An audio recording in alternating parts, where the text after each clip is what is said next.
وہ قاری بھی ہیں، ڈاکٹر بھی ہیں اور ایک عالم دین بھی ہیں۔ یہ سب خطاب کے ساتھ ساتھ وہ جلسوں کی نظامت کے بادشاہ بھی ہیں۔ جی ہاں، وہ جب بولیں تو ایسا لگتا ہے کہ پھول جھڑ رہے ہیں ان کی زبان سے۔ میں بات کر رہا ہوں آپ سب کے محبوب ڈاکٹر ساجد الاعظمی صاحب کی۔ انہوں نے نظامت کی آل انڈیا قرأت قرآن کوپا گنج کے مشرف۔ الحمدللہ رب العالمین والصلاة والسلام علی سید المرسلین وعلى آلہ واصحابہ وازواجہ وذریاتہ اجمعین۔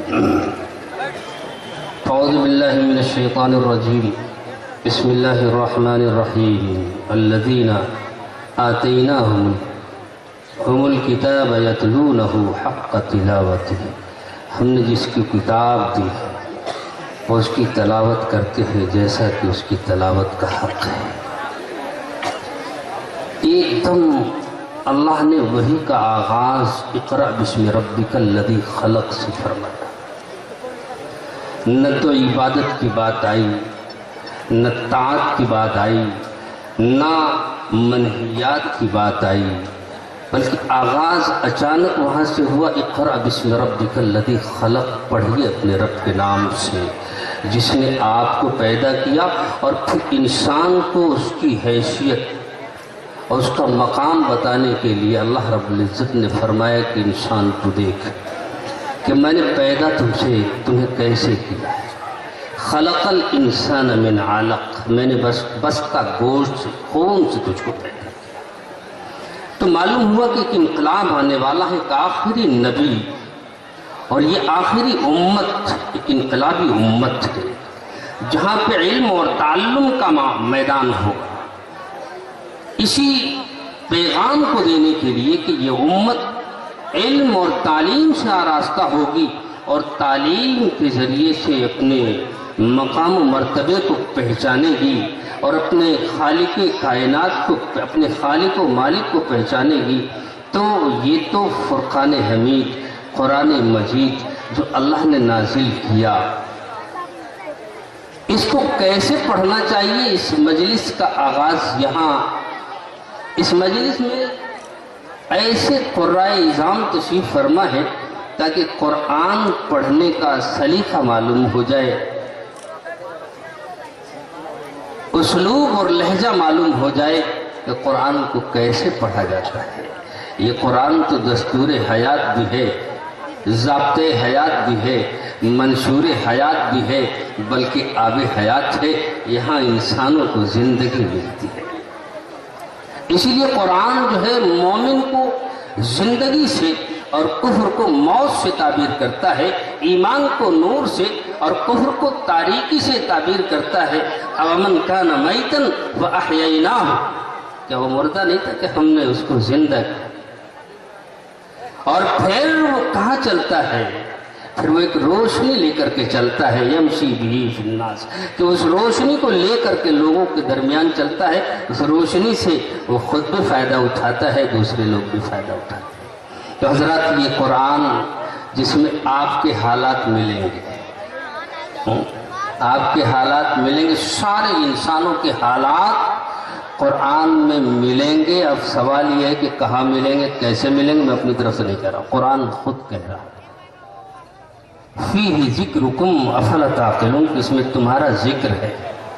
اور مجھے گفتگو تو نہیں کرنی ہے، لیکن اتنی بات آپ سے عرض کرتا چلوں کہ آج کی محفل طویل ہے اور ہمارے تمام مہمانان کرام تشریف فرما ہے، اور خیرت کے پاس خبر کے سوا کچھ اور نہیں، خیرت کے پاس خبر کے سوا کچھ اور نہیں، اور تیرا علاج نظر کے سوا کچھ اور نہیں۔ ہر ایک مقام سے آگے مقام ہے تیرا، حیات ذوق سفر کے سوا کچھ اور نہیں۔ اگر حیات کو ذوق سفر نہ ملتا میرے دوستو تو بچہ جوان نہ ہوتا، جوان بوڑھا نہ ہوتا، ایک بچہ عالم نہ ہوتا، اور پھر وہ شیخ کامل نہ بنتا۔ تو یہ حیات تو ذوق سفر ہے، اور اس کو سفر کا ذوق اللہ نے دے دیا ہے۔ یہ زندگی چلتی رہتی ہے، بچپن اور بچپن سے جوانی اور جوانی سے بڑھاپا اور بڑھاپے سے پھر آخرت کا سفر۔ تو اس اس سفر سے، زندگی کے اس سفر سے ہمیں کیا حاصل کرنا ہے؟ کیا زندگی آپ بیٹھے رہیں گے آپ کی عمر تمام ہو جائے گی، آپ کچھ نہیں کریں گے جب بھی آپ کی عمر سفر کر رہی ہے، آپ کی زندگی سفر کر رہی ہے. اس لیے ہمیں اور آپ کو سوچنا ہے کہ یہ جو سفر جاری ہے، اس سفر سے ہم اپنی زندگی کو کیسے سنواریں، کیسے بنائیں. آج یہ علماء کی محفل، قراء کی محفل اور شعراء جو دل کی گہرائیوں سے پوری عقیدت کے ساتھ نعت نبی صلی اللہ تعالیٰ علیہ وسلم آج پیش کر رہے ہیں، میں ان کے حضور میں چل رہا ہوں. اور سب سے پہلے میں تلاوت کلام مجید کے لیے میں گزارش کر رہا ہوں جناب قاری نوشاد عالم صاحب، نوشاد احمد صاحب، استاد مدرسہ وسیعت العلوم کوپا گنج سے، کہ وہ تشریف لے آئیں تلاوت کلام مجید.